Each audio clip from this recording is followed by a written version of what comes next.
Hi friends, आज का जो मैं टॉपिक ले रही हूँ वो टॉपिक है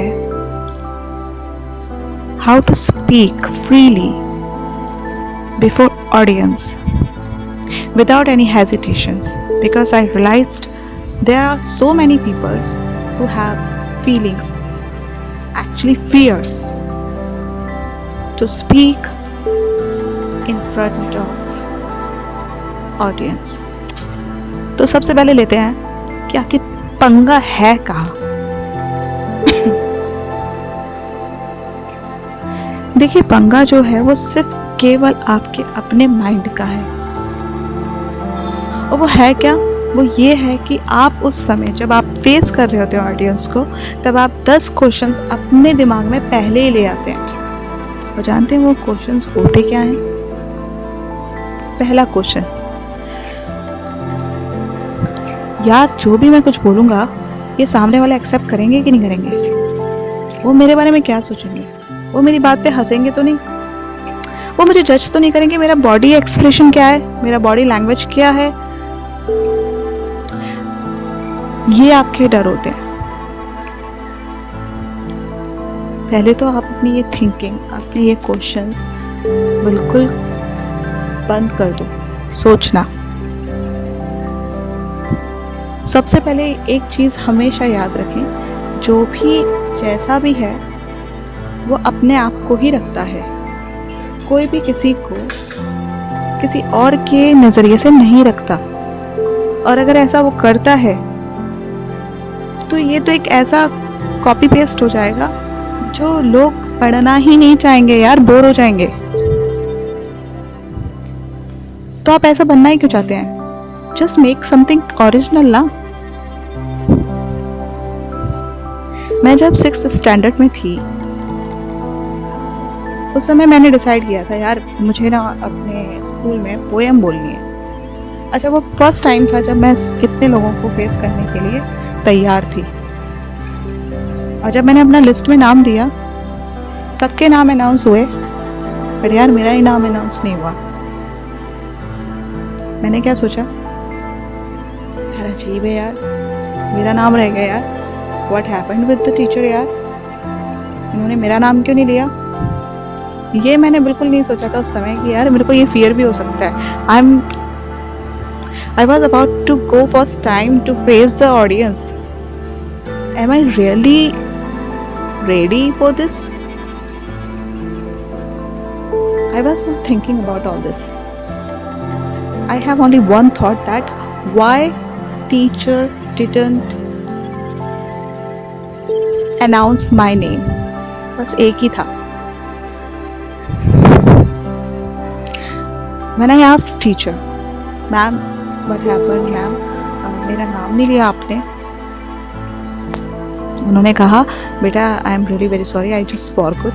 इट्स ओके बेटा, मैं अभी ले लेती हूँ। और भाई उन्होंने नाम ले लिया।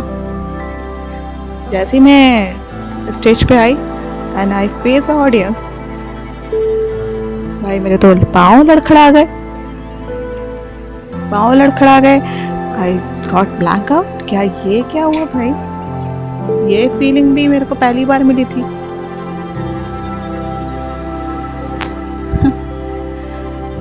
बट उस फीलिंग्स में मेरे पास यही था एक थॉट कि यार ये मैंने पहली बार फेस कर रही हूँ, पता नहीं क्या हुआ है।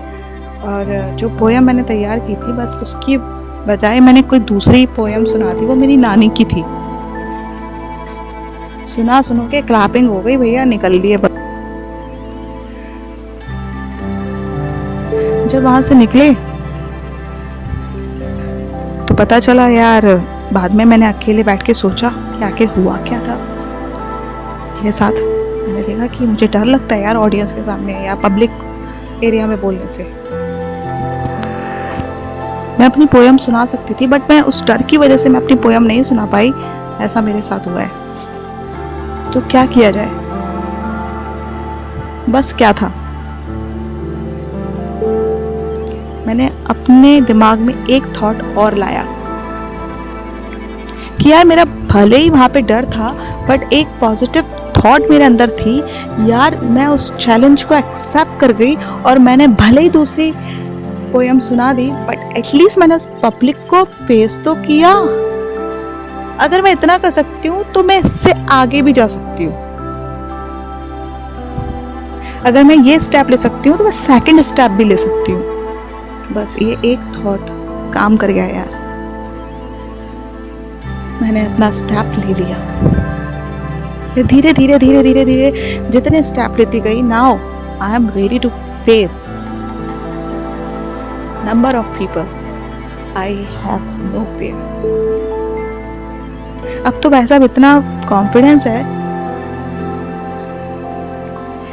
कि कोई सुने, चाहे कोई बाहर सामने बैठा हो या ना बैठा हो, भाई मैं अकेले नॉन स्टॉप 1 घंटा 2 घंटा मैं किसी भी टॉपिक पे बोल सकती हूँ।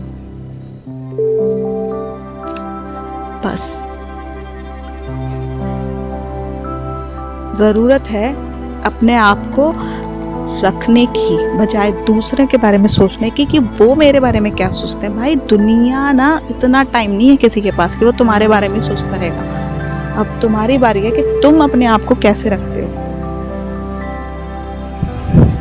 एकदम से सुपरमैन तो कोई नहीं बन जाता, पहली बात तो आप अपने आप को रखो तो ये शर्त मत रखो कि मुझे बिल्कुल परफेक्ट होना है। भाई मैं परफेक्ट दिखना चाहिए, मैं परफेक्ट दिखनी चाहिए, ऐसा नहीं होता। परफेक्शन आती है भाई टाइम के साथ, धीरे धीरे।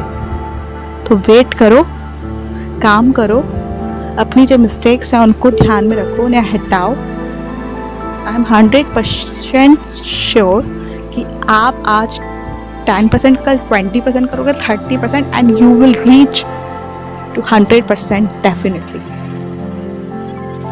बट शर्त मत रखो यार, कोई भी परफेक्ट नहीं बनता।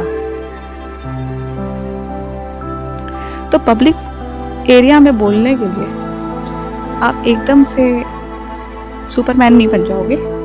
आपको धीरे धीरे अपने आप को ऊपर ले जाना पड़ेगा। आपके अपने आप को अंडरस्टैंड करना पड़ेगा कि what actually fears you are facing. अपने फियर्स को पहचानो, उस पर काम करो, और एक अपने दिमाग में ठान लो कि भाई कोई तुम्हारे बारे में कुछ नहीं सोच रहा है, और अगर सोच भी रहा होगा ना तो भी तुमको उससे कोई मतलब नहीं होना चाहिए। इसलिए नहीं होना चाहिए कि अगर आप उसके मतलब से मतलब रखेंगे तो अपने मतलब को कब रख पाएंगे। आप समझ रहे हैं इस बात को? आप अपने मतलब को रख पाएं, इसलिए अपने आप से मतलब रखकर, अपने ही बातों पर ध्यान देकर, अपनी गलतियों पर ध्यान देकर, दूसरों से सीखकर अपने आप को इम्प्रूव करें। और आप कर लेंगे, टाइम लगेगा बट कर लेंगे। तो चलिए अपने आप को इम्प्रूव करिए, तैयार कीजिए, आप भी एक दिन पब्लिक एरिया में बोलेंगे। Bye bye.